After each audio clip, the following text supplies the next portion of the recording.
Doctor Sitaram दीन, doctor Usha रानी सिंह की स्मृतियों को मैं नमन करता हूँ। और सबसे पहले मैं मुबारकबाद देना चाहूँगा डॉक्टर सीताराम दीन, डॉक्टर उषा रानी सिंह स्मृति न्यास और हिंदी विभाग पाटलिपुत्र विश्वविद्यालय को इस शानदार आयोजन के लिए। मंचासीन प्रधानाचार्य श्री इंद्रजीत रॉय सर, किरण घई मैम, मंगला मैम और वक्ताओं की भूमिका में मंगलम जी और मनीषा जी, नवनीत जी और मंगलम जी मंच संचालक की भूमिका में। माफ कीजिएगा। शुक्रिया कहूंगा मैं मंगला मैम को, जिन्होंने ये मौका दिया कि मैं डॉक्टर दीन की आलोचना दृष्टि पर आपसे मुखातिब हूँ, कुछ बात करूँ। आप लोगों की ये मौजूदगी ये बताती है कि ये शहर, ये सूबा अपने महबूब कलमकार को कैसे याद करता है, या कि याद करने का शऊर उसे पता है। और ये ताकत भी देती है, उम्मीद भी है कि हम अपने पुरखों को कैसे याद करें।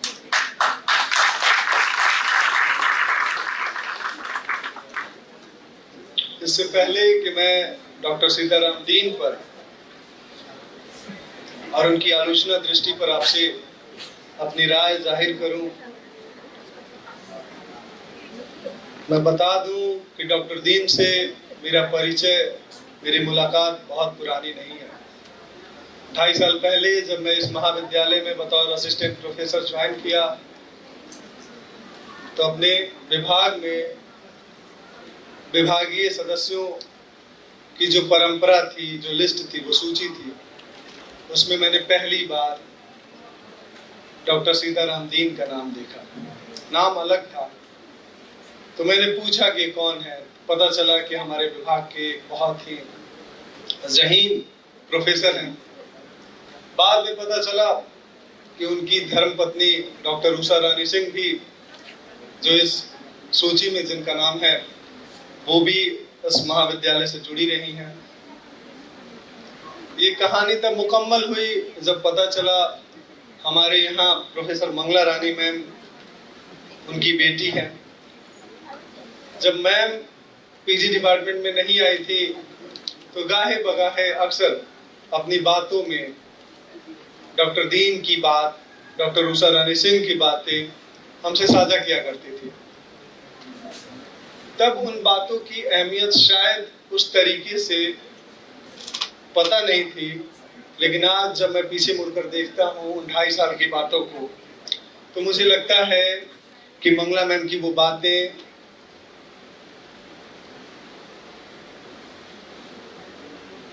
मोतियों के दाने के मानिंद थी, जिसे एक सूत्र में पिरोकर एक खूबसूरत माले की शक्ल दी जा सकती है। और आज मैं बेशक पिछले महीने भर से डॉक्टर दीन के किताबों में डूब रहा हूँ, उतरा रहा हूँ। मैम ने बहुत सारी किताबें मुहैया कराई है, लेकिन मैं ये दावे के साथ ये कहना चाहूँगा कि उन 2.5 सालों की बातें, आज से पहले जो 2.5 साल मेरे गुजरे हैं, उन बातों के असर से मैं आज़ाद नहीं हो पाया। मैम की बातों के असर से आज़ाद नहीं हो पाया हूँ। और आज जो कुछ भी कहूँगा, उस माले को शक्ल देने की कोशिश होगी, एक मंशा होगी।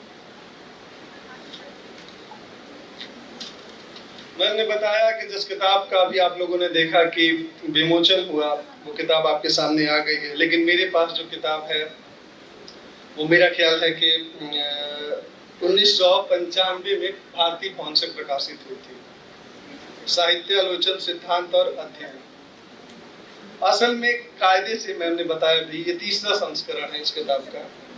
1971 में ये पहली दफा प्रकाशित हुई थी, फिर 1995 और अब 2025 में एक नए कलेवर के साथ। मुझे खुशी हुई जब मैं किताब के पन्नों को पलट रहा था, तो 3 भूमिकाएं हैं और वो 3 परंपराएं भी हैं। हमने देखा कि 1971 में डॉक्टर दीन की लिखी हुई भूमिका है, 95 में डॉक्टर उषा रानी सिंह द्वारा लिखी हुई भूमिका है, और 2025 में प्रोफेसर मंगला रानी मैम की भूमिका है। तो ये उन तीनों भूमिकाएं मिलकर उस धारा को मुकम्मल भी करती हैं। एक और जानकारी मुझे लगता है कि लोगों को पता है, फिर भी मैं नोट्स में लिख कर लाया हूँ तो आपसे साझा कर रहा हूँ कि असल में साहित्य आलोचन ऐसा विषय है जिस पर खूब सारी किताबें लिखी गई हैं।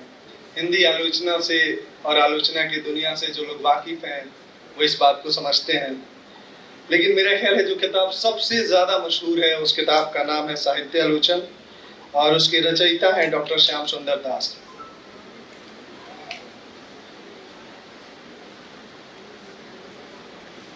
मैं विषय में दाखिल हो रहा हूँ, विषय प्रवेश कर रहा हूँ, लेकिन आज की पूरी बातचीत मैंने 3 सवालों के इर्द गिर्द बुना है। पहला सवाल है कि 1971 में ये किताब आती है और 1922 में डॉक्टर श्याम सुंदर दास ने ये किताब लिखी थी। तकरीबन 50 सालों के बाद उसी विषय पर नए सिरे से किताब लिखने की जरूरत क्यों महसूस हुई, और वो भी तब जब डॉक्टर श्याम सुंदर दास की किताब साहित्य जगत में इतनी लोकप्रिय, इतनी मशहूर है कि उसे शायद ही कोई हिंदी का विद्यार्थी जिससे वाकिफ ना होगा। ऐसे विषय पर आखिर जरूरत क्या हुई कि डॉक्टर दीन ने दोबारा कलम चलाई।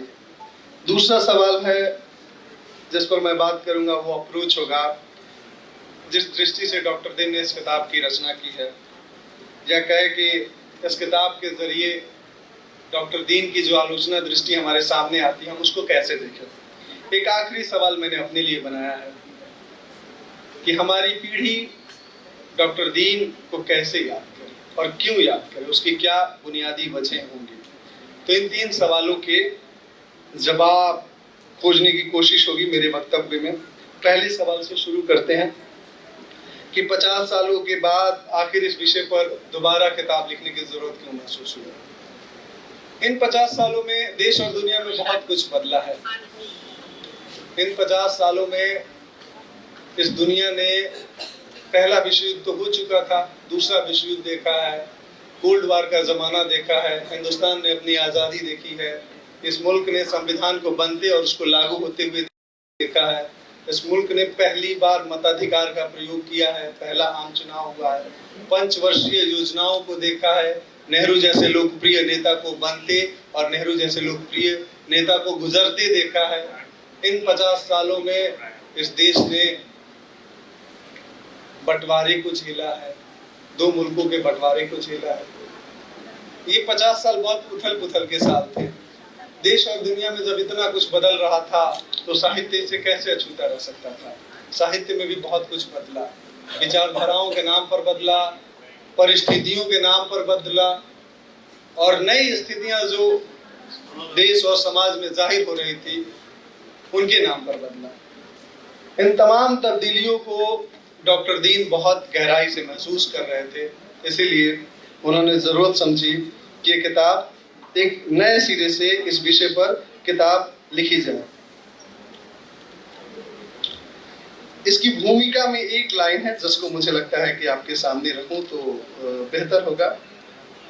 डॉक्टर दीन ने लिखा है कि 16-17 वर्षों के अनंतर हिंदी साहित्य के अध्ययन अध्यापन के क्रम में हमें यह अनुभव हुआ कि डॉक्टर श्याम सुंदर दास जी की साहित्य आलोचन, जिसका प्रथम प्रकाशन 1922 ईस्वी में हुआ था, से आगे आज एक व्यापक धरातल पर हिंदी साहित्य का समुचित सैद्धांतिक अध्ययन प्रस्तुत किया जाना अनिवार्यता अपेक्षित है। इसी जरूरत को ध्यान में रखकर श्याम सुंदर दास की उस किताब को एक तरीके से नए सिरे से और नए सवालों के आलोक में डॉक्टर दीन ने रचा।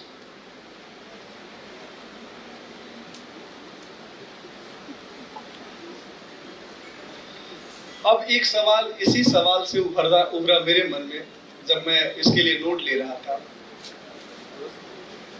और मुझे खुशी भी हुई असल में कि 1970 में इस महाविद्यालय की 4 दीवारी में एक प्रोफेसर इस बात के लिए परेशान था कि पूरी हिंदी साहित्य की जो दुनिया है, उसके जो सैद्धांतिकी हैं, उसकी जो दृष्टियां हैं, उस पर फिर से एक बार कायदे से बात होनी चाहिए।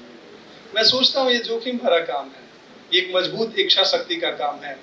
जिस विषय पर डॉक्टर श्याम सुंदर दास जैसा आदमी, जैसा शख्स एक बड़ी किताब लिख चुका है जो इतनी लोकप्रिय हो चुकी है, उसी विषय पर दोबारा कलम चलाना साधारण इच्छा शक्ति वाले व्यक्ति के बस की बात नहीं थी।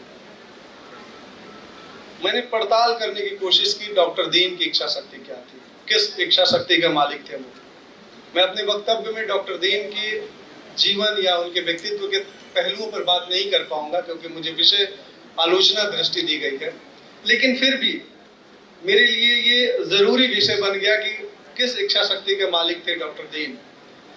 इसका जवाब मुझे एक स्मृति ग्रंथ में मिला, और जब मैं पढ़ रहा था, अपने ही विभाग के एक प्रोफेसर डॉक्टर श्रव्या झा, यही नाम है उनका, और उन्होंने एक जगह लिखा है, मैं वो पढ़ता हूँ। पहली नजर में बहुत साधारण जान पड़ता है, लेकिन जब इसको गौर से पढ़ते हैं तो हमें पता चलता है कि डॉक्टर दीन की इच्छा शक्ति कैसी थी। डॉक्टर श्रव्या झा लिखती हैं, कॉलेज के कार्यकलापों में कभी भी डॉक्टर दीन को पीछे हटते अथवा गैर जिम्मेदाराना व्यवहार करते नहीं देखा। कभी कभी वे किसी चुनौती को भी बेझिझक स्वीकार कर लेते थे। चुनौती को स्वीकार कर कार्यान्वित करना। एक बार बातों ही बातों में कॉलेज में उत्सव मनाने की चुनौती को उन्होंने स्वीकार कर लिया और अनेक बाधाओं के बावजूद बड़ी सफलता से कॉलेज में उत्सव मनाया था। वे जब किसी बात के लिए संकल्प करते थे तो उसे मूर्त रूप देने के लिए कृत संकल्प भी हो जाया करते थे। कृत संकल्प होने की भावना डॉक्टर दीन को मजबूत इच्छा शक्ति के मालिक बनाते हैं। एक और संस्मरण है, मैं वैसे ही बता देता हूं, जिसको लिखा है आचार्य जानकी वल्लभ शास्त्री ने। जानकी वल्लभ शास्त्री से मेरा ख्याल है कि साहित्य का विद्यार्थी बहुत ठीक से वाकिफ होगा, और जानकी वल्लभ शास्त्री जैसे लोग जब कलम चलाते हैं तो उसका क्या मतलब होता है, इन शब्दों के जरिए हम जान सकते हैं। शास्त्री जी बता रहे हैं कि पटना का हिंदी साहित्य सम्मेलन किसी समय बहुत ही ख्यात और लोगों में बहुत ही प्रचलित नाम की संस्था थी। धीरे धीरे उसका पतन होता गया क्योंकि उसमें जो भी गए वे अपने आप में ही सिमटते चले गए। उन्होंने सम्मेलन का मुंह कम देखा और अपने बारे में ही ज्यादा सोचना शुरू कर दिया।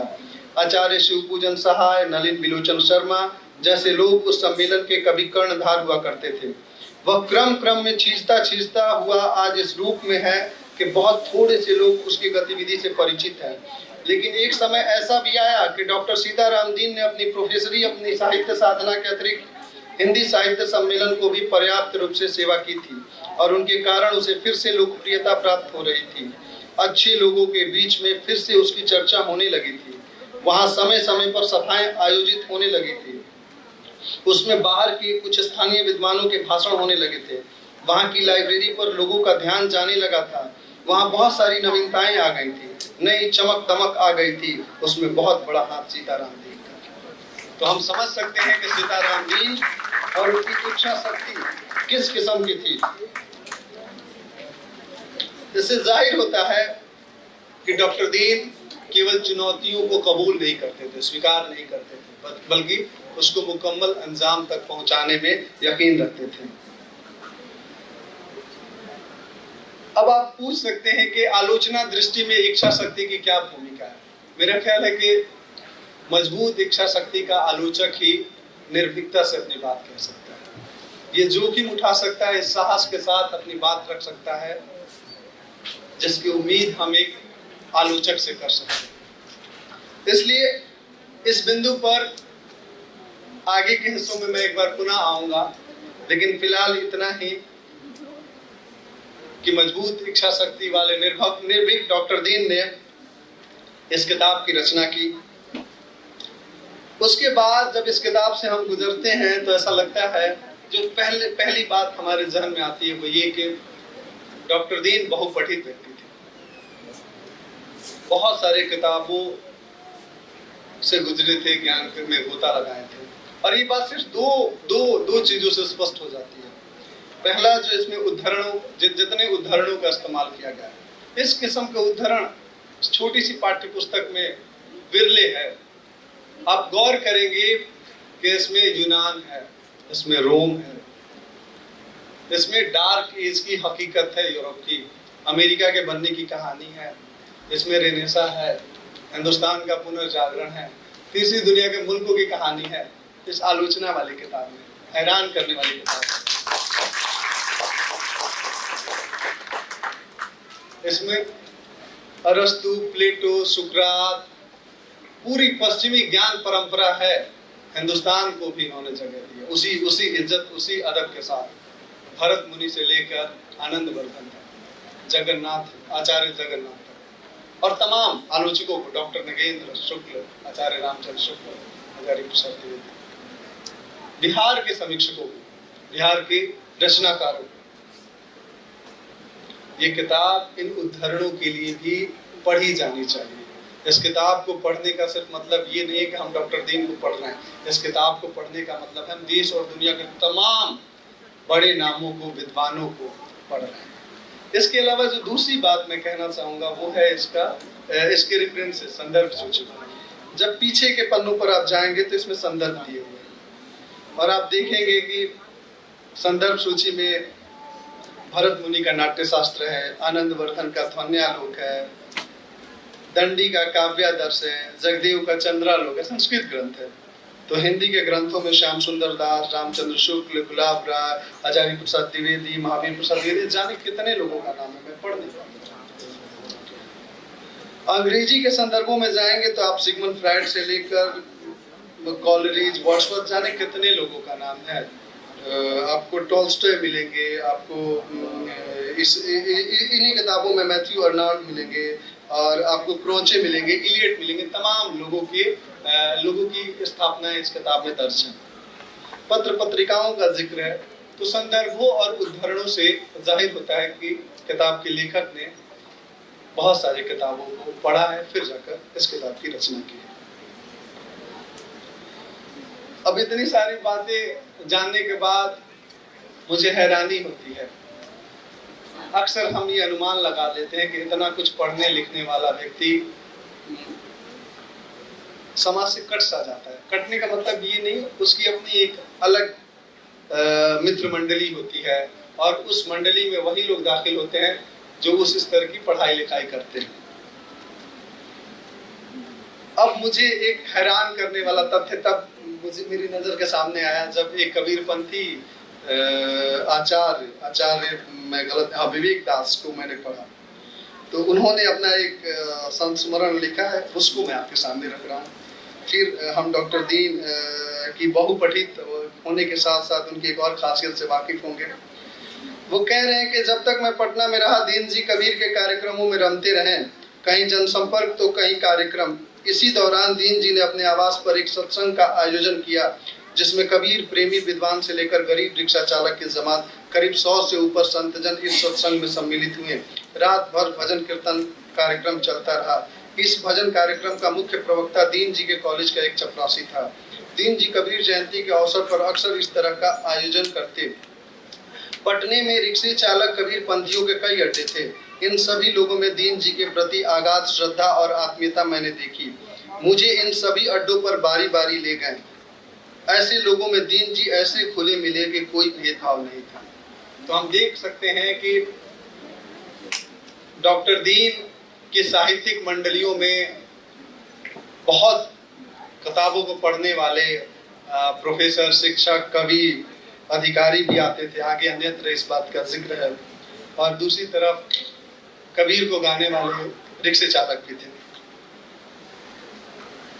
बाद में मुझे पता चला, क्योंकि मैं, जैसा मैम संस्मरण सुना रही थी, मैं उस दौर में नहीं था। मैं कई बार रश्क भी होता है कि मैं उनका शिष्य नहीं रहा उस तरीके से क्लासरूम वाला। तो मुझे जानकारी नहीं थी। मुझे पता चला कि डॉक्टर दीन खुद भी एक बहुत बड़े कबीरपंथी थे। अब ये मेरे लिए एक सिरा था जहाँ से डॉक्टर दीन को मैंने खोलने की कोशिश की। इसी सिरे को पकड़कर मैं डॉक्टर दीन के इस किताब में दाखिल हुआ कि डॉक्टर दीन कबीरपंथी थे। और जब कबीरपंथी थे तो मैंने देखा कि कबीर के पास डॉक्टर दीन ज्ञान और बुद्धि या विवेक के जरिए नहीं पहुंचे। कबीर के पास पहुंचने का जो उनका जरिया था वो आत्मा था, उनका मन था, तो मन के रास्ते कबीर तक पहुंचे थे। तो मैं इस बात को इस तरीके से भी समझा कि मुझे कबीर का एक पद याद आया। कबीर ने कहा था कि बहुत मशहूर पद है और इसका जिक्र इन्होंने मेरा मन पंछी कबीर से संबंधित जो उनके निबंधों का जो संकलन है उसमें कई जगहों पर इसका जिक्र भी उन्होंने किया है। कबीर ने कहा है कि पोथी पढ़ी पढ़ी जगमुआ पंडित भया न कोई, ठाई आखर प्रेम का पढ़े सो पंडित हो। डॉक्टर दीन पोथी वाले आदमी थे, पढ़ने लिखने वाले जमात से ताल्लुक रखते थे, फिर भी वो ढाई आखर को ज्यादा महत्व देते थे। ढाई आखर पर यकीन करने वाले लोगों में थे। इसीलिए उनके यहाँ उनकी मंडलियों में एक रिक्शा चालक भी होता है और एक कवि प्रोफेसर भी उसी अदब और उसी इज्जत के साथ बैठता है। मुझे लगता है कि ढाई आखर का यह इंसानी प्रेम डॉक्टर दीन की आलोचना दृष्टि का सबसे जरूरी हिस्सा है और डॉक्टर दीन की आलोचना दृष्टि इसी इंसानी प्रेम के धागे से बनती है। उसके बाद जब हम डॉक्टर दीन के किताबों में दाखिल होते हैं तो पता चलता है डॉक्टर दीन वैसे तो हिंदी के प्रोफेसर थे, कहा जा सकता है बिहार की राजधानी पटना में रहते थे, लेकिन इस किताब से गुजरने पर लगता है कि डॉक्टर दीन वैश्विक आदमी थे और उनकी दृष्टि भी वैश्विक दृष्टि थी।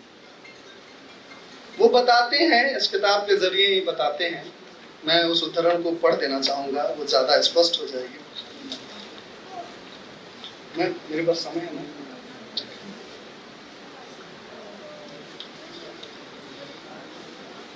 हाँ, डॉक्टर दीन कहते हैं सूर्य एक है, धरती एक, हवा एक है, आकाश एक, समग्र मानव हृदय एक है, धड़कन एक। हम किसकी अनुकृति करते हैं?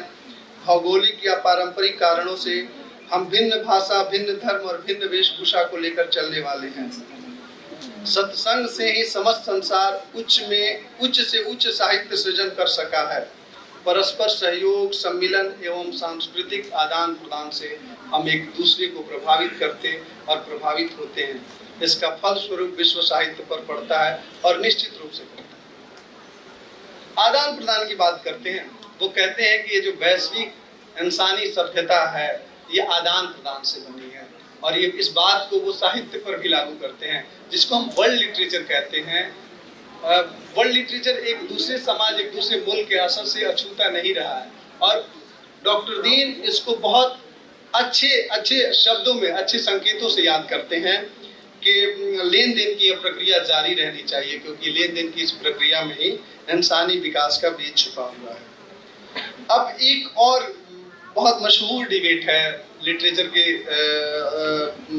के गलियों में, आज भी इस पर खूब सारी चर्चाएं होती है, शास्त्रीयता बनाम लोक का डिबेट। डॉक्टर दीन शास्त्र की परंपरा और उसके महत्व को रेखांकित करते हैं, बार बार करते हैं और तरजीह भी देते हैं। लेकिन मैंने पहले कहा डॉक्टर दीन कबीर की गली के वासी थे और कबीर के परिवार से ताल्लुक रखते हैं, अपने आप को कबीर पंथी मानते हैं, तो जाहिर है लोक उनके लिए बहुत बड़ी चीज होगी और लोक को वो शास्त्र से ऊपर रखते हैं। और इस बात को बहुत खूबसूरत शब्दों में उन्होंने एक जगह जिक्र किया है, मैं उसको भी आपके सामने रखने की कोशिश करूंगा। वो कहते हैं कि धान रोपने, चक्की चलाने, चरखा काटने आदि अवसरों पर गाने के बहाने जिन भावों को रूपायित किया जाता है वे ही तो लोक चेतना की सच्ची अभिव्यक्ति है। आज भी जहाँ बौद्धिक विकास अपनी चरम सीमा पर पहुंचने वाला है, लोक गीतों का अपना महत्व और स्थायित्व है। जो मार्मिकता लोक गीतों में है वो साहित्यिक गीतों में कहाँ। लोक गीत प्रकृति जन्य है, साहित्यिक गीत कृत्रिम। एक में जीवन का खुलापन है, दूसरे में अस्वाभाविक संकोच। तो हम देख सकते हैं कि लोक की तरफ किस तरीके से डॉक्टर दीन का झुकाव है। डॉक्टर दीन इस स्टैंड को लेने में जरा भी नहीं हिचकते हैं। वो शास्त्रीय परंपरा का निर्वाह करते हैं, उसको तवज्जो देते हैं, सलाम करते हैं, लेकिन लोक की चेतना को हमेशा शास्त्र से ऊपर रखते हैं, उसके बल को सराहते हैं। ये डॉक्टर दीन की आलोचना दृष्टि की कुछ जरूरी खास बातों में से एक है। मुझे नैक के वक्त वो किताब भी मैंने देखी थी, हालांकि मैंने वो किताब पढ़ी नहीं है। मंगला मैम ने एक किताब मुझे दिखाया था, हम सभी विभागीय सदस्यों को दिखाया था, और किताब का शीर्षक है डुमरी हम्मर गांव। सही बोला ना मैम? डुमरी हम्मर गांव। ये किताब वज्जिका लोक बोली में लिखी गई है, और इससे जाहिर होता है कि अभी छाया मैम बता रही थी कि अंग्रेजी और हिंदी में धारा प्रवाह वो अपनी बात रखते थे, और तमाम देश और दुनिया की खबरें अपने पास रखते थे, किताबों को पढ़ते थे। लेकिन उन्हें जरूरी लगा कि एक किताब वो वज्जिका में भी लिखें, लोक बोली, लोक चेतना या लोक से उनके इस जुड़ाव को हम इस उदाहरण से भी समझ सकते हैं। उनकी आलोचना दृष्टि में एक जरूरी बात मुझे और भी लगी, वो है उनकी लोकतांत्रिक चेतना। डॉक्टर दीन बहस मुबाहिसे वाले लोग हैं, संवादी और संवाद पर यकीन करने वाले लोग हैं। आप देखेंगे कि इस किताब के अलग अलग अध्यायों में जब वो बात करते हैं तो देश और दुनिया के तमाम विद्वानों के बीच एक बहस कराते हैं। हर अध्याय में एक बहस, आपको लगेगा कि ये पेज नहीं है, ये सेमिनार है, तो एक सेमिनार कराते हैं, और देश और दुनिया, वहां पे समय ओझल हो जाता है, भौगोलिक सीमा ओझल हो जाती है, और डॉक्टर दीन उस बहस के बाद जो निष्कर्ष निकालते हैं विद्यार्थियों के लिए वो कमाल का होता है। तो इससे जाहिर होता है कि वो संवादी और लोकतांत्रिक यकीन और मूल्यों पर यकीन रखने वाले लोग थे। मैं कला पर थोड़ी बात करना चाहूँगा।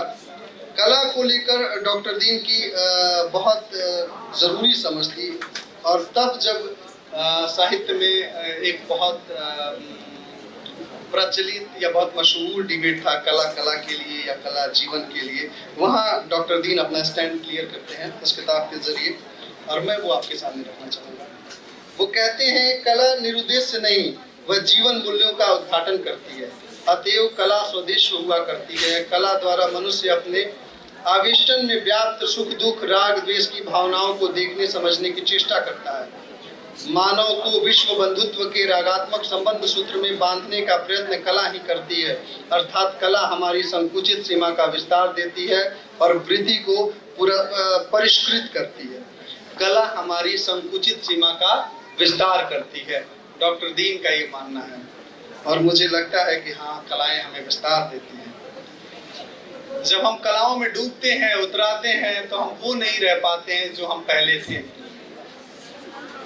मैं अक्सर अपनी क्लास में भाषा पर बात करते हुए बात कहता हूँ कि भाषा रियाज का मामला है, संगीत की तरह। रोज बरोज के रियाज से भाषा बनती है, और अपनी भाषा बनानी होती है, खोजनी होती है।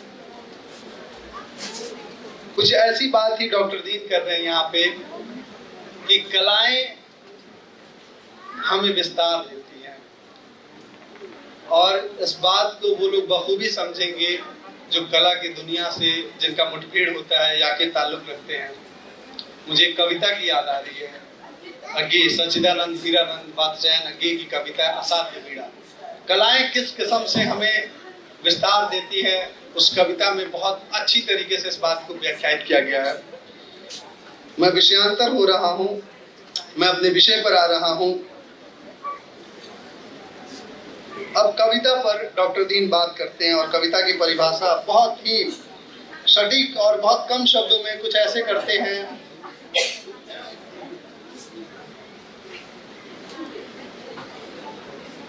कविता वह भावाभिव्यक्ति है जो कल्पना के सहारे सार्थक बनकर प्रस्तुत हुई है। इसमें सार्थक शब्द मुझे जरूरी लगा। डॉक्टर दीन निरर्थक रचनाओं को खारिज करते हैं, और वो कहते हैं कि जिनका उद्देश्य सिर्फ असर पैदा करना हो, वाहवाही या फिर कह लीजिए कि मंच पर ताली बटोरना हो, वो कविताएं फिजूल की हैं, बेकार हैं। डॉक्टर दीन उन कविताओं को तवज्जो देते हैं जिनका एक उद्देश्य होता है, महती उद्देश्य होता है, और जो इंसानी बेहतरी की भावना से लिखी गई, मानव कल्याण की भावना से लिखी गई कविताएं हैं। और कहते हैं कि एक कविता के जरिए, आपको बताऊं कि डॉक्टर दीन कवि आदमी थे, आलोचक बाद में थे, और एक कविता के जरिए उन्होंने कविता को जिस तरीके से परिभाषित किया है वो मेरे लिए बहुत जरूरी था, और मैं उस कविता की पंक्तियों को आपके बीच रखने की कोशिश कर रहा हूँ। मनुष्यता की मौत काव्य संग्रह है, और मैं वो कविता आपके सामने रखता हूँ ताकि हम काव्य से संबंधित जो उनका दृष्टिकोण है उससे वाकिफ हो। कविता की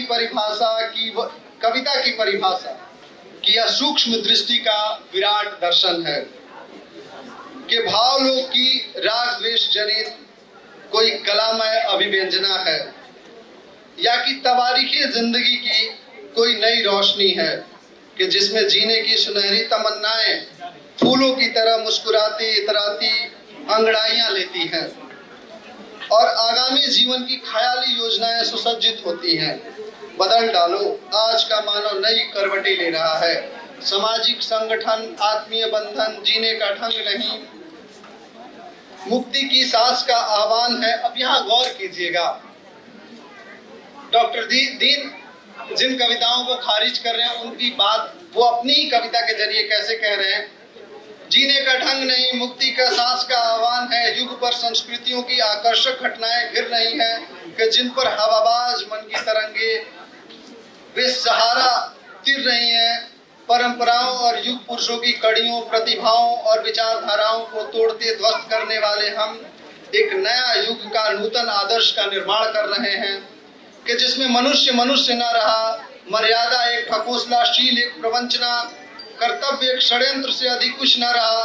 दम मारो दम से गम न मिटे न मिटे, हम अवश्य मिट जाएंगे।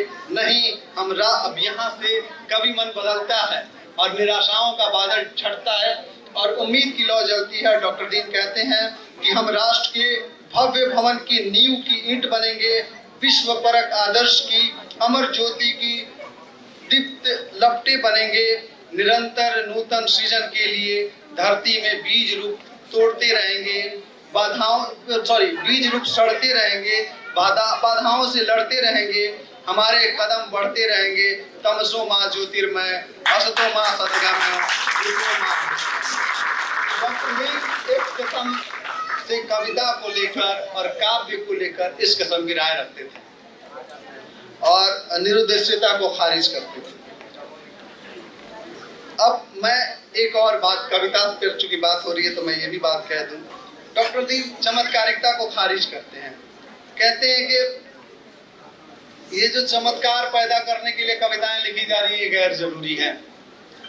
कविताओं का उद्देश्य चमत्कार पैदा नहीं होना चाहिए।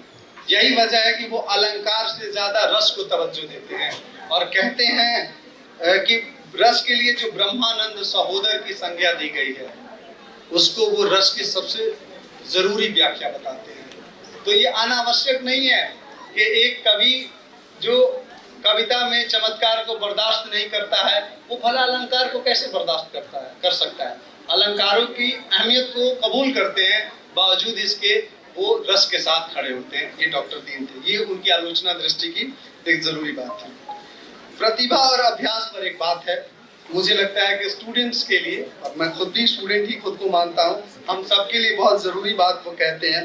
एक बहुत पुराना डिबेट है कविताओं की दुनिया में कि कविताएं काव्य सृजन कैसे की जाती है। कुछ लोगों का मानना है कि प्रतिभा से उत्पन्न होती है, कुछ लोग अभ्यास को तवज्जो देते हैं।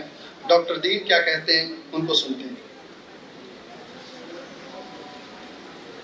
डॉक्टर दीन कहते हैं प्रतिभा की असीम शक्ति, विवेक का सामर्थ्य तो प्राप्त हो, पर काव्य सर्जन का अभ्यास या प्रयास नहीं किया जाए तो काव्योदय संभव नहीं है।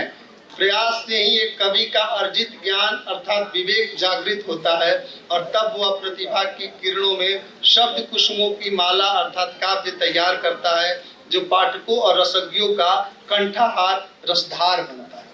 हम समझ सकते हैं कि यहाँ पे उन्होंने अभ्यास को प्रतिभा के बराबर तवज्जो दिया है और उन तमाम विद्यार्थियों के लिए एक संदेश भी देते हैं कि जिन्हें लगता है कि उनके पास प्रतिभा है, बगैर अभ्यास के काम चल जाएगा, नहीं, वो रियाज पर बल देते थे। और मैं अभी कुछ देर पहले भाषा के रियाज पर बात कर रहा था, संगीत के रियाज पर बात कर रहा था। तो रियाज जरूरी है, अभ्यास जरूरी है, इसके बगैर हम कुछ भी नहीं कर सकते। तो ये इनकी आलोचना दृष्टि के कुछ पहलुओं में से एक जरूरी पहलू था। और अभी मैं इच्छा शक्ति की बात कर रहा था कि मजबूत इच्छा शक्ति हो तो आलोचक निर्भीक होता है, और उनकी निर्भीकता का अंदाजा हम इससे लगा सकते हैं कि डॉक्टर श्याम सुंदर दास की कई मान्यताओं को इस किताब में खारिज किया गया है और बताया कि उसे गैर जरूरी या फिर उसे इस तरीके से लिखा गया है कि ये उस वक्त की जरूरत थी, आज के वक्त में ये गैर जरूरी हो चुकी है। जैनेंद्र हिंदी कथा साहित्य के एक बड़े नाम हैं और जैनेंद्र पर डॉक्टर दीन कहते हैं, वो बड़ी जरूरी बात मुझे लगी। वो कहते हैं जैनेंद्र को खारिज करना आसान नहीं है। प्रेमचंद के बाद जिन बड़े कथाकारों का जिक्र किया जाता है उसमें जैनेंद्र एक है, और कहते हैं डंके की चोट पर निर्भीक आलोचक डॉक्टर दीन कहते हैं, क्या जैनेंद्र अपने उपन्यासों के द्वारा सामाजिक मान्यताओं का पुनर्मूल्यांकन कर कोई सर्वमान्य मानव मूल्य स्थिर करना चाहते हैं? उपन्यास कल्याणी हो अथवा सुनीता या जयवर्धन या अनंतर, सबकी परीक्षा कर देखिए तो ज्ञात होगा कि जीवन संघर्ष से पलायन, आत्मपीड़न की भावना, एक दमित कामेक्षा ही जैनेंद्र को खोखले दर्शनवाद, मनोविज्ञानवाद में लक्षित है। एक महत्व उनके उपन्यासों का अवश्य है कि उन्होंने आधुनिक जीवन की जटिल वक्रता, क्रूरता और निरीहता का मनोवैज्ञानिक पद्धति द्वारा सुंदर चित्रण किया है और उन्हें यहीं तक उलझ कर रह जाना पड़ा है क्योंकि कोई आदर्श ही नहीं सूझा।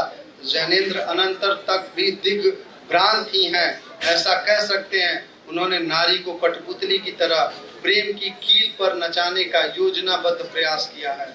ये कह देना कि जैनेंद्र अनंतर तक भी दिग्भ्रांत ही है, ये छोटी बात नहीं है। ये उन लोग, इस बात की अहमियत और इस बात की निर्भीकता वो लोग ज्यादा बेहतर तरीके से समझ पाएंगे जो हिंदी कथा साहित्य की दुनिया से वाकिफ हैं। वो समझ पाएंगे कि जैनेंद्र जैसे नाम, जैनेंद्र जैसे हस्ताक्षर कलमकार को इस तरीके से खारिज करना या कि उनकी सीमाओं को रेखांकित करना डॉक्टर दीन जैसे निर्भीक आदमी के लिए, डॉक्टर दीन जैसे इच्छा शक्ति वाला आलोचक ये कर सकता था। इसके अलावा उन्होंने बाकी के कई राष्ट्रीय अंतर्राष्ट्रीय विद्वानों की मान्यताओं के साथ भी इस तरह की राय जाहिर की है। अब एक और बात मेरी आलोचना दृष्टि को समझने में जरूरी हो सकती है, वो ये, एक बार मेरे उस्ताद ने मुझे बताया था कि इंसान जो होता है वो बड़ा होता है, इंसान के बड़े होने में कई वजहें होती हैं, लेकिन चिंता भी एक कारण होता है। इंसान अपनी चिंताओं से बड़ा होता है। किसकी चिंता कितनी बड़ी है उससे पता चलता है कि इंसान उतना बड़ा है। अगर आपकी चिंता इस बात की है कि आपकी कमीज में सलवटें पड़ी हैं, या कि आपकी चिंता इस बात में है कि इस बार बारिश नहीं हुई तो धान की रोपनी कैसी होगी, ये चिंताएं बताती हैं कि आप कितने बड़े आदमी हैं। अगर आपकी चिंता केवल की है और एक तरफ किसी की चिंता भूखमरी के शिकार उन तमाम लोगों के प्रति है, तो बताती है चिंता कि आप कितने बड़े आदमी हैं। अब दीन की बात करते हैं, डॉक्टर दीन की बात करते हैं। डॉक्टर दीन कबीर की परंपरा के आदमी थे, और कबीर को याद कीजिए जब कबीर कहते हैं सुखिया सब संसार है, जागे और खाए दुखिया दास कबीर है, सुखिया सब संसार है, सोवे और खाए दुखिया दास कबीर है, जागे और रोए। जागना और रोना ये मेटाफर है कबीर को समझने के लिए और डॉक्टर दीन को समझने के लिए भी। आप देखिए डॉक्टर दीन की चिंता क्या है।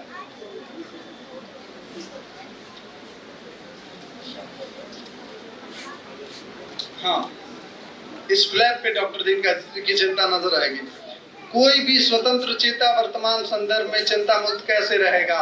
व्यक्ति का अधिकार और कर्तव्य जहां सुरक्षित नहीं, वह कैसा समाज, वह कैसा राष्ट्र और कैसा संविधान, गणतंत्र का ऐसा भयानक मजाक और क्या होगा। ये चिंता है डॉक्टर दीन की, और ये चिंता उनको एक बड़ा आलोचक। इस किताब में भी वो जगह जगह चिंता जाहिर करते हैं, और चिंता है साहित्य को बचाने की, उनकी चिंता है मनुष्यता को बचाने की, उनकी चिंता है समाज को बचाने की। ये चिंता का जो फलक और चिंता का जो विस्तार है, ये डॉक्टर दीन की आलोचना दृष्टि में विस्तार है।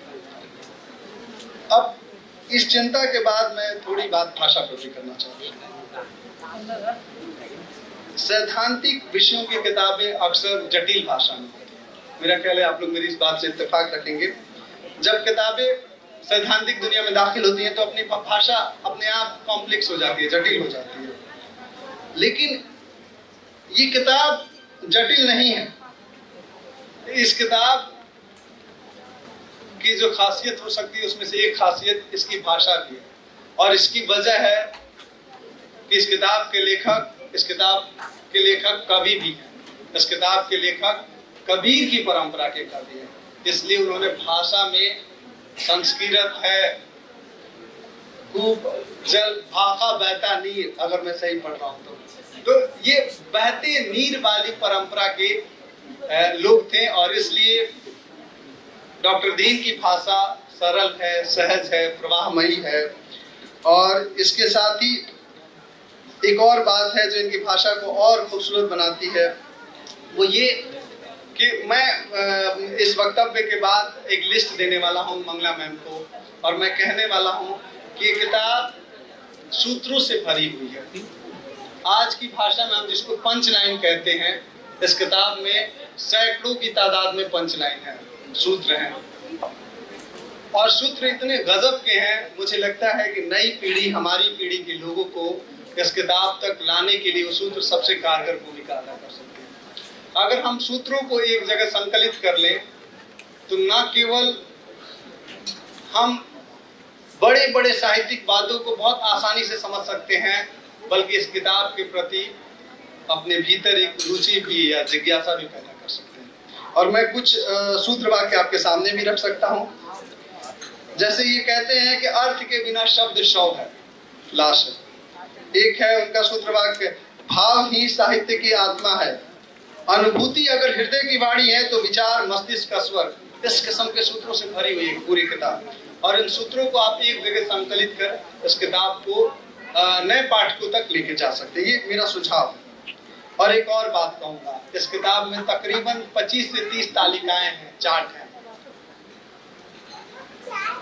एक अच्छा स्टूडेंट ही एक अच्छा प्रोफेसर हो सकता है। मुझे लगता है कि डॉक्टर दीन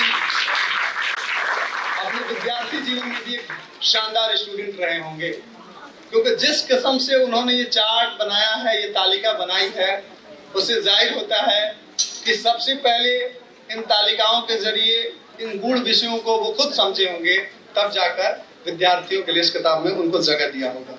तो सूत्रों के साथ साथ अगर कोई विद्यार्थी उन तालिकाओं को भी एक जगह एकत्रित कर लेता है तो मेरा ख्याल है कि वो इस किताब का बहुत कुछ उन सूत्रों और तालिकाओं से ही पा जाएगा।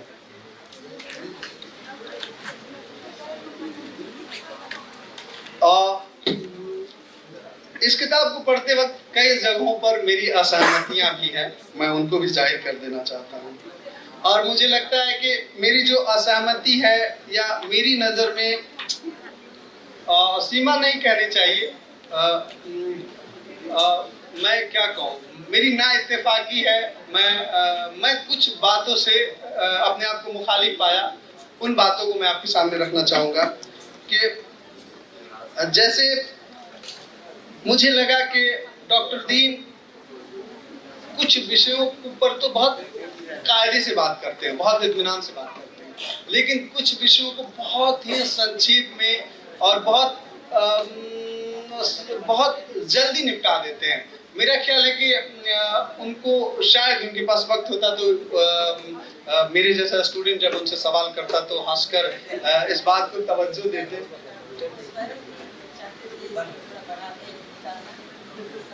हाँ, और मैंने कुछ देर पहले कहा कि मुझे, अच्छा हाँ, भूमिका में उन्होंने इस लाइन का जिक्र किया है, बिल्कुल ठीक है। और अब मैं ये कहा था कुछ देर पहले कि रश्क होता है कि मैं उनकी क्लास में स्टूडेंट नहीं था, और मैं अगर उनके सामने होता तो मैं उनसे कुछ सवाल करता, और मैं सवाल करता जब वो प्रगतिवाद पर बात करते हैं।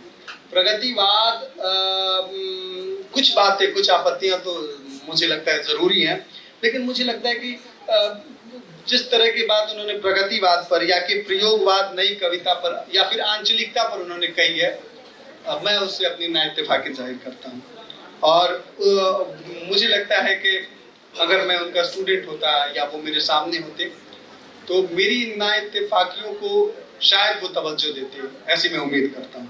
बहरहाल अब आते हैं हम तीसरे सवाल पर, डॉक्टर दीन को हमारी पीढ़ी किस तरह याद करे। ये आखिरी सवाल है मेरे वक्तव्य का, और मैंने उसको मेरे ख्याल से मुझे लगता है कि हमारी पीढ़ी डॉक्टर दीन को सबसे पहले एक ऐसे शख्स के रूप में याद करे जो ना सिर्फ प्रभावी साहित्य रचे बल्कि साहित्य को समझने परखने के लिए एक ज़रूरी सलीका, एक ज़रूरी लहजा मुहैया कराते हैं। हमारी पीढ़ी डॉक्टर दीन को एक ऐसे शख्स के रूप में याद करे जिनकी आलोचना को किसी वाद में नहीं बांधा जा सकता। हम नहीं कह सकते कि डॉक्टर दीन की आलोचना दृष्टि मार्क्सवादी थी या कि राष्ट्रवादी थी, नहीं कह सकते। उनकी आलोचना दृष्टि को हम किसी वाद में नहीं बांध सकते। सहूलियत के लिए हम कुछ देर के लिए मानवतावादी कह सकते हैं, लेकिन शायद वो शब्द भी नाकाफी होगा। हमारी पीढ़ी डॉक्टर दीन को एक ऐसे शख्स के रूप में याद करे जिनकी आलोचना दृष्टि संवादात्मक है, रचनात्मक है और जीवननिष्ठ, जीवन से आघात प्रेम था।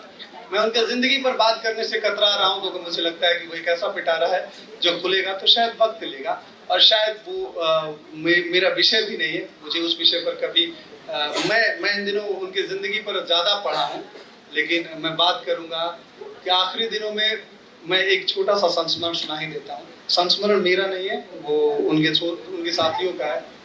आखिरी दिनों में कैंसर की चपेट में आ गए थे, और उनके प्रभास सर जो उनके बेटे हैं, उनके लिए कबीर गायन का कैसेट लेने जाते हैं। वहाँ पर उन्हें डॉक्टर दीन के एक दोस्त मिलते हैं, और इत्तेफाक देखिए वो अपने साथ एक कबीर गायक को लेकर डॉक्टर दीन के पास आते हैं, और लेकर आ ही रहे थे, रास्ते में उनकी मुलाकात हो जाती है।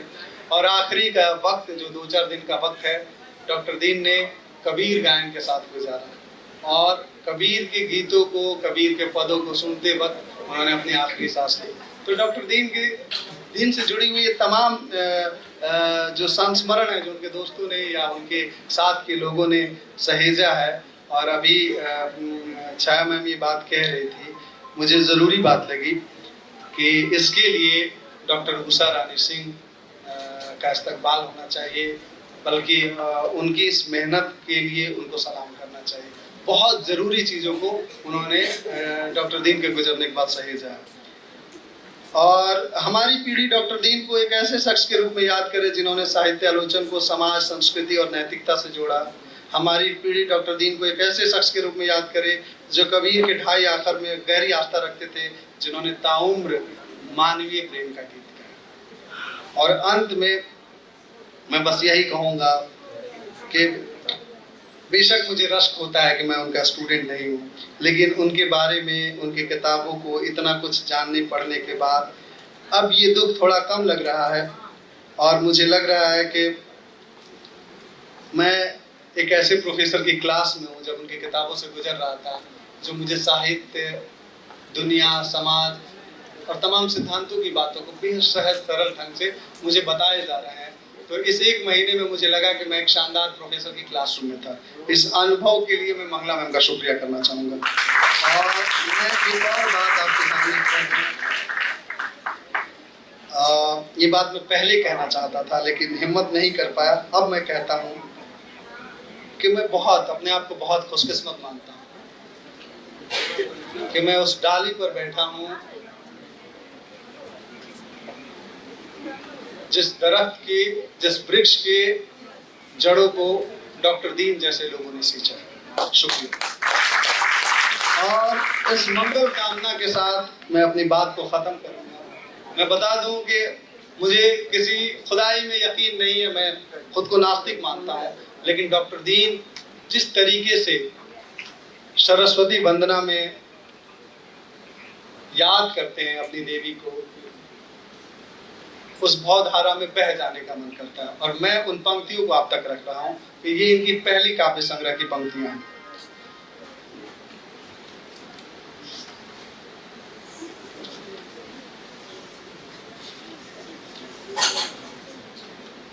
डॉक्टर दीन कहते हैं, नमन तुझे शतबार ज्ञान की रश्मि। इस कविता में उन्होंने अपनी कामना नहीं की है, दुनिया की कामना की है। वो चाहते हैं कि दुनिया, ये देश, ये समाज आगे बढ़े। नयन तुझे शतबार ज्ञान की रश्मि चिरंतन जय हो, वाणी की झंकार गूंजती रहे चेतने जय हो। कण कण में मधुज्वार उठे, हे वीणा वादिनी जय हो। भ्रांत विश्व मानवता जगे, प्रगति शांति की जय हो। शुक्रिया।